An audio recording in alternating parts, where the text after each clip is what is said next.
Olá pessoal, sejam bem-vindos a mais um vídeo no canal. Um tempo que já não passo por aqui, né? Essa oportunidade quero dar início a uma série preciosa.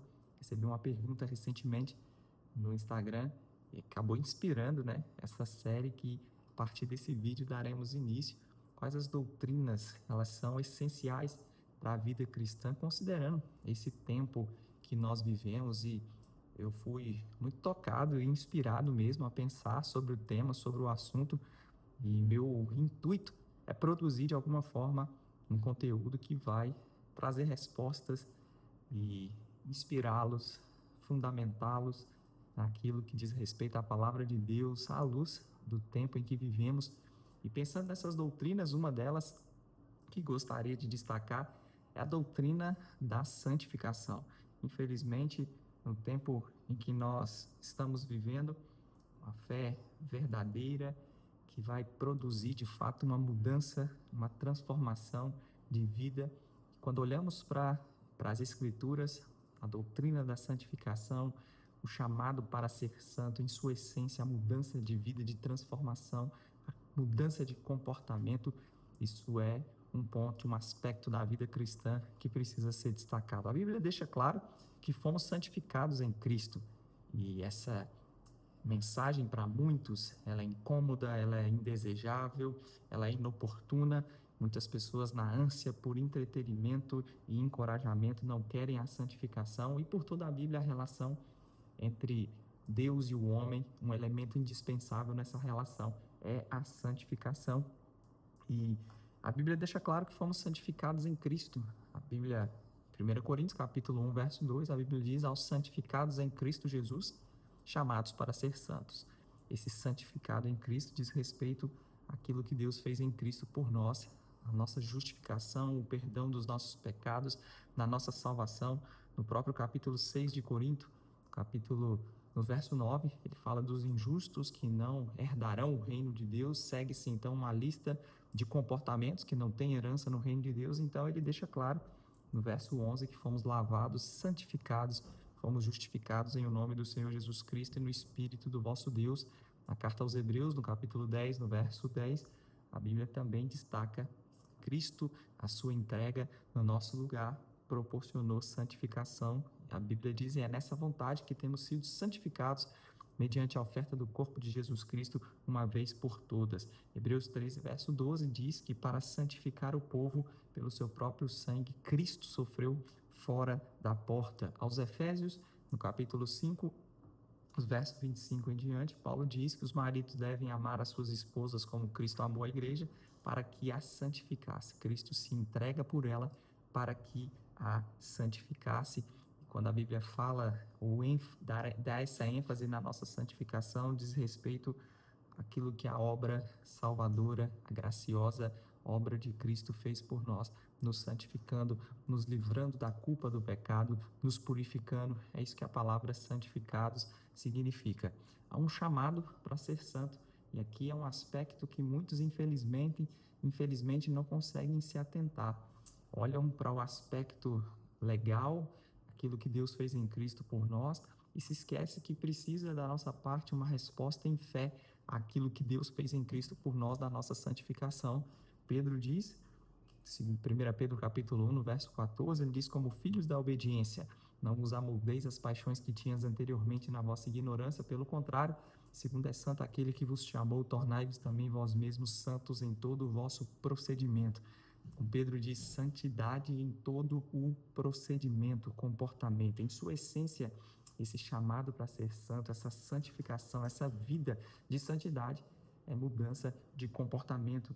Aos Tessalonicenses, Paulo diz, 1 Tessalonicenses 4, verso 3, que a vontade de Deus é a nossa santificação, que cada um saiba possuir o corpo em santificação e honra, não com o desejo de lasciva. Então perceba, ele fala sobre possuir o corpo em santificação e honra. A Bíblia também destaca, Efésios capítulo 4, verso 22, que nós devemos nos despojar do velho homem, devemos nos revestir do novo homem, 4, 22 a 24. E na prática ele mostra como deve ser se despojar do velho homem, se revestir do novo homem. Quem falava mentira, não fale mais a mentira, fale a verdade com o seu próximo, aquele que furtava não furte mais, e há uma ênfase nessa mudança de comportamento. E olhar para as escrituras, principalmente para as cartas paulinas, você vai ver o apóstolo Paulo falando muito de identidade e de comportamento. O aspecto legal, o aspecto vital, o comportamental da nossa realidade em Cristo. Identidade prática, o que eu sou em Cristo, mas também minha conduta de vida, meu comportamento. Ao ensinar sobre justificação, a mensagem não para no capítulo 5, onde abundou o pecado, superabundou a graça de Deus. Ele continua no capítulo 6, e o capítulo 6 mostra como deve ser a resposta e a vida prática daquele que em Cristo recebeu a abundância da graça, ou recebeu o dom da justiça. No capítulo 6 ele deixa claro que o velho homem, a natureza pecaminosa, é sepultada juntamente com Cristo para que vivamos uma nova vida.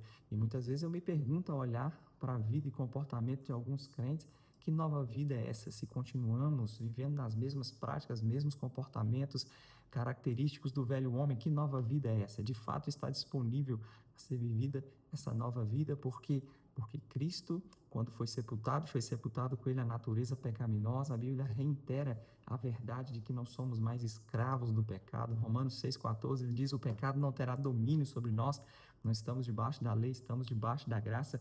Então, precisamos nos atentar para esse mundo em que vivemos, a vida de santidade, de pureza, de consagração, de temor. Pedro diz que devemos, no tempo da nossa peregrinação, portar-nos com temor.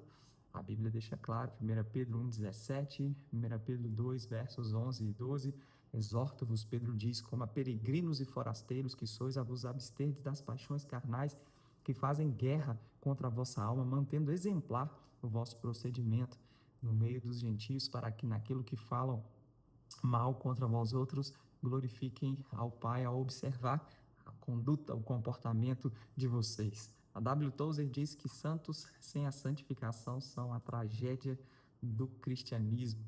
E é exatamente essa verdade. Aqueles que foram santificados, nossa identidade, aspecto legal, estes que foram santificados pela graça de Deus, sem a santificação, ou seja, sem essa mudança, sem essa transformação na sua conduta, no seu comportamento, a Bíblia diz: santos sem a santificação são a tragédia do cristianismo. E a graça de Deus, a mesma graça que operou na nossa santificação, ela também continua operando na nossa vida e caminhada para vivermos vidas frutificando para o Senhor, vivermos vidas que agradam ao Senhor. A Bíblia fala de uma graça para socorro em Hebreus 4,16.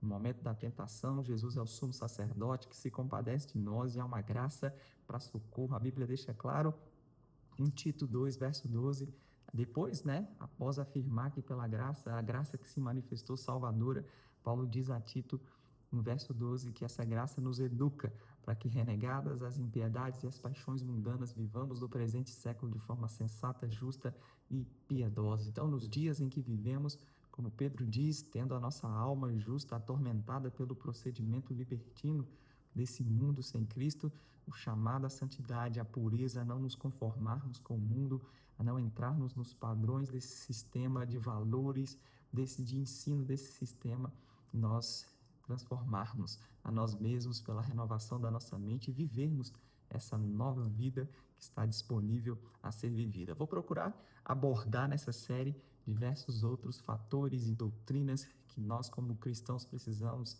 estar firmados nelas e, como eu disse, primeiro que gostaria de destacar, e espero que seu coração tenha sido inspirado a viver de fato essa nova vida, não permitindo o pecado governar no seu corpo mortal, não entregando os membros do seu corpo ao pecado, vivendo de fato à luz daquilo que está disponível para ser vivido em Cristo pela graça de Deus. Se você foi abençoado, compartilhe essa mensagem, se inscreva aqui no canal e fique por dentro de tudo que temos produzido em nome de Jesus.